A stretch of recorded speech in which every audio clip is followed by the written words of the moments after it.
10મા ધોરણમાં નપાસ થતા પરિવારે ઠપકો આપ્યો તો સગીર ઘરેથી નીકળી ગયો અને પછી તેનું અપહરણ થઈ ગયું. વડોદરા જિલ્લાના ડેસર તાલુકામાંથી આવી ચોંકાવનારી ઘટના સામે આવી છે, જેમાં 15 વર્ષના કિશોર અચાનક ગુમ થઈ જતા પરિવાર ચિંતામાં મુકાઈ ગયો છે અને સમગ્ર મામલે ડેસર પોલીસ સ્ટેશનમાં સગીરના અપહરણનો ગુનો નોંધાતા પોલીસ તંત્ર હરકતમાં આવ્યું છે. શું છે સમગ્ર મામલો, આવો વિગતે વાત કરીએ આ અહેવાલમાં. નમસ્કાર, હું ચિરાગ વર્ષાબેન, આપ જોઈ રહ્યા છો સભામાન.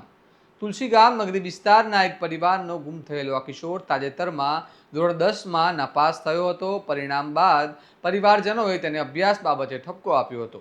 આ ઠપકો લાગતા કિશોર માનસિક રીતે દુઃખી થઈ ઘરેથી નીકળી ગયો હોવાનું સામે આવ્યું છે અને પરિવારે શરૂઆતમાં સગા સંબંધીઓ અને ઓળખીતાઓ પાસે શોધખોળ કરી હતી, પરંતુ કિશોરનો કોઈ પત્તો ન લાગતા આખરે ડેસર પોલીસ સ્ટેશનમાં ફરિયાદ નોંધાવવામાં આવી હતી.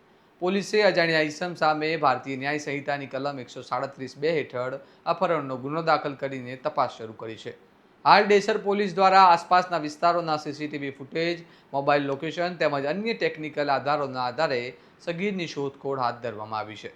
ઘટનાને લઈને સમગ્ર તુલસી ગામ નગરી વિસ્તારમાં ચિંતાનો માહોલ છવાઈ ગયો છે અને પરિવારજનોએ પણ લોકો પાસે અપીલ કરી છે કે જો કોઈ કિશોર વિશે માહિતી મળે તો તાત્કાલિક પોલીસને સંપર્ક કરે. ધોરણ 10ના પરિણામ બાદ સર્જાયેલી આ ઘટના ફરી એકવાર વિદ્યાર્થીઓની માનસિક દબાણ અને પરીક્ષાના પરિણામોને લઈને ઘણા ગંભીર સવાલ ઊભા કરે છે.